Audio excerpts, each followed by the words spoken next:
Welcome everyone to another episode of the FireAway series by Nala Feminist Collective. Nala is a Pan-African group of 17 feminists with a mission to bridge the gaps between policy and implementation, between intergovernmental and grassroots spaces, as well as generational gaps. In every Fire Chat, I host one of these powerful 17 women who constitute the Nala Council. We advocate as a group for Africa Young Women Beijing Plus 25 Manifesto, which you can find and sign at nala.org/sign. Today, our conversation will be around Demand 4 of the manifesto on access to justice and protection. And I am so thrilled to welcome my sister Rosebell as my guest today. Rosebell is a feminist writer, human rights defender, and many other things. I can't wait to unpack. And so I want you to tell us in 3 words, who is Rosebell? Thank you so much. I am a Ugandan feminist, currently based in Dakar, and I love to document the realities of women and tell women's stories. That's amazing. I actually, when I first came across your writing, it seems you have this bold claiming of women with diverse gender identities, which is a bit of a challenge to talk about on the continent. So tell us what really inspired you to do this work, which is not easy to talk about these things. It's not popular, and it's pretty much about challenging other views. So what inspired you, and how do you find it writing about that? I think it's very important for us as activists to strive all the time to be as inclusive as possible. So definitely part of it is like inherited. My father, my mom are very, very strong characters. So they say what they want. Even with them growing up, I never felt like the need to just shrink myself. I always said what I want. So I think it comes from that. But to be able to be inclusive, some people are bold, but they're bold and they're harmful to many people on the continent. But to be bold and still be effective in advocating for all people who are marginalized in our continent means that you have to educate yourself in ways socialization has taught you to marginalize other people. So even as we advocate as young women, we must understand that there's always somebody else who is more marginalized because of another identity, because of another something. So we have to invest in knowledge, but more importantly, to be humble, to know that what we see as normal has not, it's part of a system that has been instilled. So how do we question every day? So for me, I think that I've been bold, like naturally bold, but to be bold, to be more representative means learning, means listening, and means understanding that we are in a constant state of learning, and more important, questioning ourselves. We can't question the world. We can't demand from the world unless we demand from ourselves to unlearn those harmful, toxic traits that the world has instilled in us. So for me, it starts there. It starts from who am I, whose operation am I contributing to? And how do I unlearn from that I'm not just a simply victim, or just because of my gender, because even within that gender, I'm still privileged in many ways. So questioning power and privilege brings us to that place where you can boldly stand for all the people. And I don't need to fully understand everything. I think that it starts with a step to really know that you must accept and extend this freedom that you're looking for yourself to other people. You don't have to know everything about, even things are complicated, but you must come with an open mind. Absolutely, 100%. But I want to know, where did it come from? Is it a personal experience? Is it some event that happened in your life? Is it someone who inspired you to start this work? Where did it come from? I think building on what I said, like really finding myself being outspoken, and the need to understand socialization, like from the home you come from, is very important. It's the first foundation, whether you can claim your voice. I never, in many ways, growing up, felt marginalized in my own home in terms of speaking up as a woman, as a young woman. My mother is very straight up, does not, sugarcoat anything. So I get that. And so are many women in my life and in my family. So having those kind of role models to know that you can live a different life and still challenge what the status quo is very important. But also through education. my background, I'm a journalist. I was trained as a journalist. I practiced for over 10 years as a journalist. I still write. You cannot fully comprehend people's realities unless you're open to learning about them. And you can't come to people's tables bringing your baggage and your own experiences to judge them. You have to come empty and say, I'm here to listen. So for me, I think journalism really challenged me to listen to alternatives and realities that I did not know even existed, that are so different from mine, because that's the only way you can tell someone's story. You're not there to inject it with your own realities, but rather to give them a platform where they can truly tell their own story, and you're just simply carrying it, right? So I think journalist, that's my foundation, and the foundation of journalism being ethical and being fair hearing of people. It doesn't matter whether you disagree with them, you have to give them a fair hearing. So I think that grounded me in kind of struggling, the struggle for justice, to understand that as a young journalist, I covered a lot court hearings from trials of political opponents on treason, terrorism. So I understood by the age of 20, I'm in courts running around and understanding the justice system and the processes. So these really grounded me in understanding that the justice system doesn't see us the same, that there are different powers at play.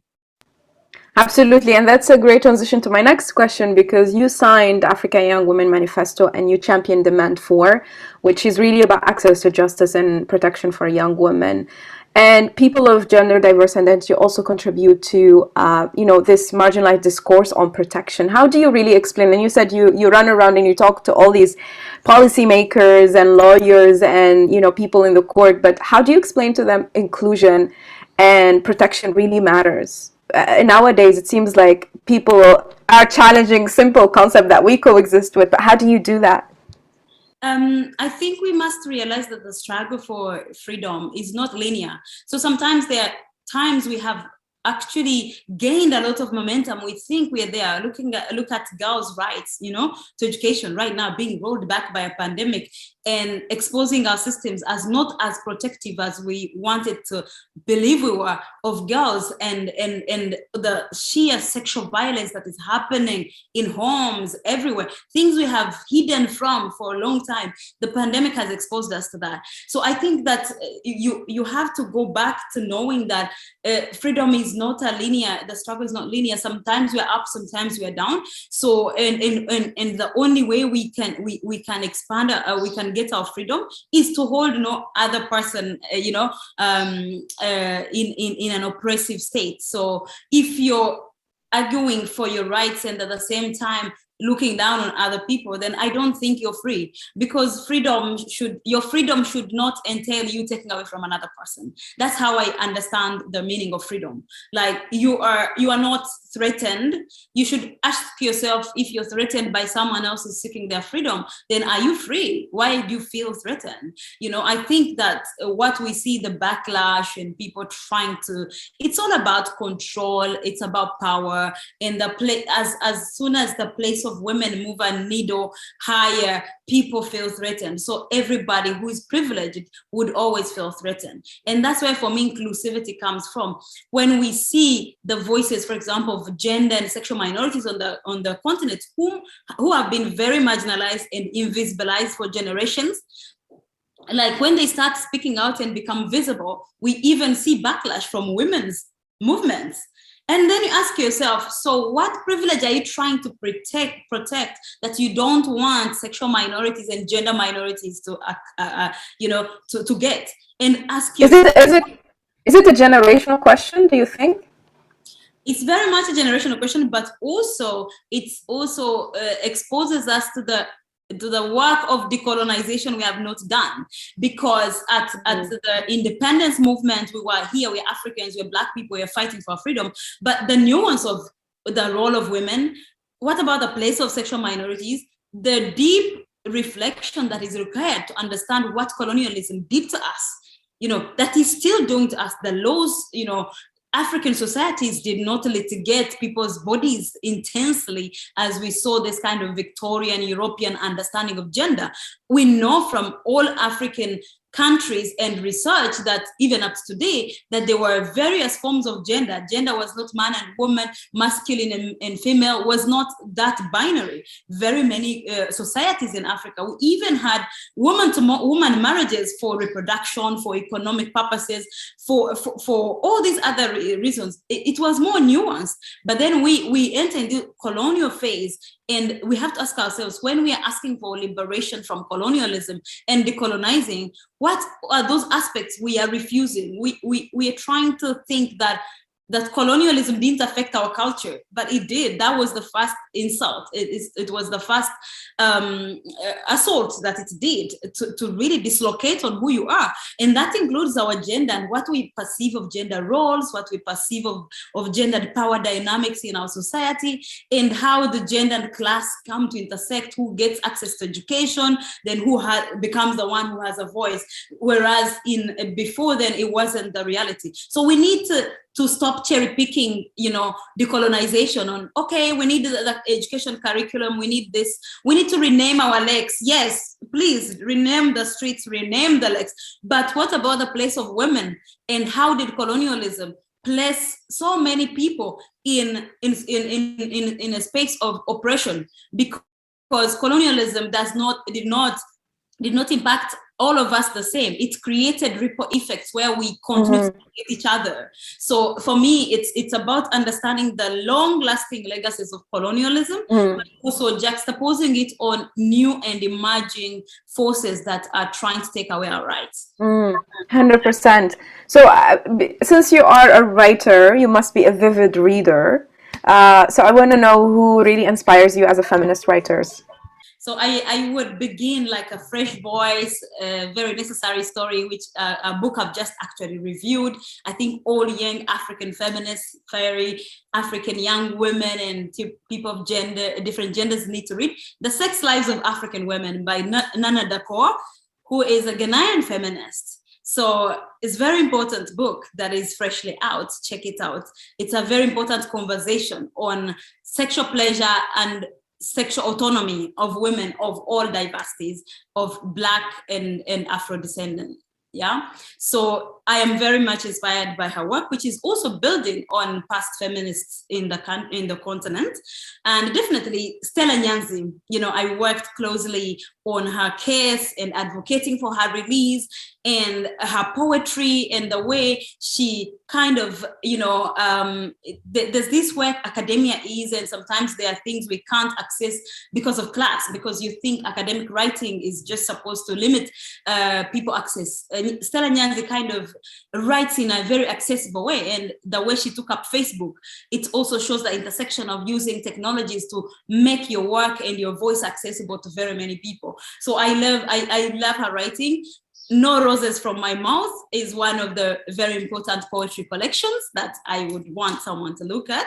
And of course, last but not least, there's a whole long list of Black feminists, definitely, from the US, from Toni Morrison, Maya Angelou, from scholars like Bailey, who coined, Moya Bailey, who coined intersectionality. All those are people that inspire me, and they show me the need to take academia and theorizing very seriously, because sometimes we are very busy in our field, running on the streets, in the communities, but we need to be grounded also in theory, people who labor to give us the labels and the words to describe the things that we are struggling with. So I'm always impressed by the work of academia, Professor Sylvia Tamale in Uganda, and many other feminists on the continent, to be honest. The list is really long, but really Black feminists are very important. They made me understand actually deeply what racism is,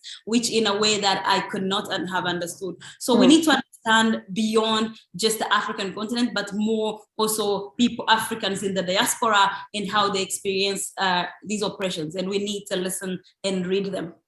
I think our listeners have a great list for this week to explore, and myself, I will look into some of them. So my last question to you is, what would be your advice to the younger version of Rosebell as a young woman and a girl? So young Rosebell was always fiery and always out to speak for herself.